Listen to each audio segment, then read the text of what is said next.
Hi everyone, I made a contraption using simple machines. I made a tower using tube blocks. I put the ball through the tube and it zooms through fastly.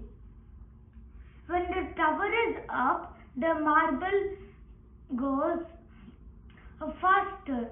When the tower is down, the marble goes slower.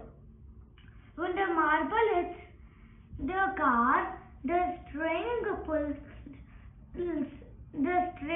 car pulls the string over a pulley and the block lifts up.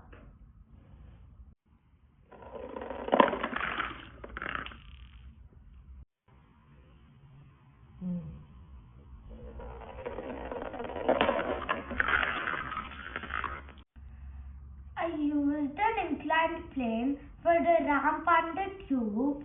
I used a wheel and axle for the car, and I used a pulley to lift.